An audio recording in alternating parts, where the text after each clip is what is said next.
অসমত ইতিমধ্যে এনআৰচিৰ কাম শেষ পৰ্যায় পালে আৰু পূৰ্ণাংগ তালিকাও প্ৰস্তুত হ'ল। এই সমস্ত প্ৰক্ৰিয়াটো অশিক্ষিত তথা দুখীয়া বিশেষকৈ বংগমূলীয় মুছলমানসকলৰ বাবে এটা জটিল পৰ্ব আছিল। কিন্তু অসমৰ কিছু যুৱ অধিবক্তা তথা সমাজ সেৱকে বিগত কেইবাবছৰ ধৰি তেওঁলোকৰ কাৰণে দিনে ৰাতি একাকাৰ কৰি কষ্ট কৰিলে, যাৰ ফলত তেওঁলোক বহুখিনি উপকৃত হ'ল। এই ভিডিঅ'টোত তেনে কেইজনমান অধিবক্তাৰ কথা আলোচনা কৰিম। এনআৰচিকে আদি কৰি জাতিৰ আন যিকোনো বিপদৰ সময়ত ধ্ৰুৱতৰা হিচাপে দেখা দিয়া আমাৰ অসমৰ কেইজনমান বিশিষ্ট অধিবক্তা তথা সমাজ সেৱকে নিজৰ জীৱনৰ কথা নাভাবি সমাজৰ নিপীড়িত লোকসকলৰ কথা চিন্তা কৰি অন্যায়ৰ বিৰুদ্ধে যুঁজ দি আছে। বৰ্তমানৰ এই জাতিৰ সংকটৰ সময়ত নিপীড়িত লোকৰ হৈ মাত মতাসকলৰ বিষয়ে ক'বলৈ গ'লে প্ৰথমতে আমি নাম ল'ব লাগিব মুস্তাফা খাদ্দাম হুছেইনৰ।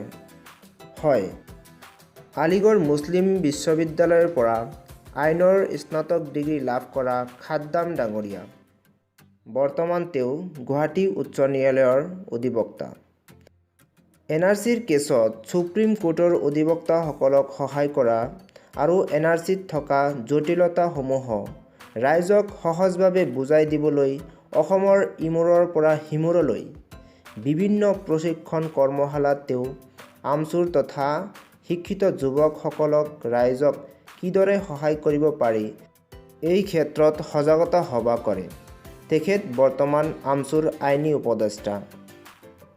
ৰাইজৰ হকে কাম কৰা আন এজন অধিবক্তা তথা সমাজ সেৱক আমান ৱাদুদ। বেংগালুৰুৰ পৰা আইনৰ শিক্ষা লোৱা ৱাদুদ ডাঙৰীয়াই সুপ্ৰিম কোৰ্টত কৰ্মজীৱন আৰম্ভ কৰিছিল যদিও অসমৰ মানুহে নাগৰিকত্বৰ সমস্যাত ভুগি থকা দেখি গুৱাহাটীলৈ ঘূৰি আহে আৰু ৰাইজৰ হৈ কাম কৰিবলৈ আৰম্ভ কৰে। বিভিন্ন সজাগতা সভাৰে মানুহক নাগৰিকত্বৰ সমস্যাত সহায় কৰি অহা অধিবক্তাজন দেশ বিদেশে বিভিন্ন অনুষ্ঠানত নাগৰিকত্বক লৈ ভাষণ প্ৰদান কৰি আহিছে। বৰ্তমান তেওঁ গুৱাহাটী উচ্চ ন্যায়ালয়ৰ অধিবক্তা তথা ABMCৰ আইনী উপদেষ্টা। এতিয়া আহিছোঁ আন এজন অধিবক্তা তথা সমাজ সেৱক আতিফুৰ হুছেইন।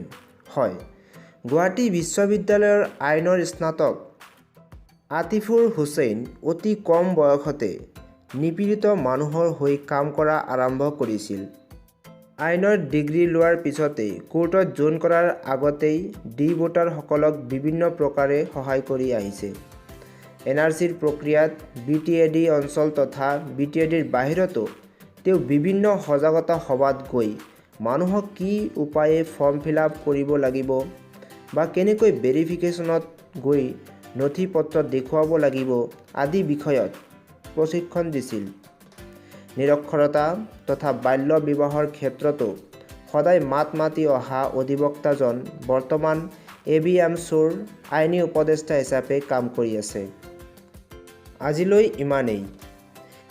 এই তিনিজন অধিবক্তা তথা সমাজ সেৱকৰ বাহিৰেও আন বহুতো সমাজ সেৱক তথা অধিবক্তাই দিনে ৰাতি একাকাৰ কৰি নিপীড়িত লোকসকলৰ বাবে কাম কৰি আহিছে। আগলৈ তেওঁলোকৰ বিষয়েও আলোচনা কৰিম। ধন্যবাদ।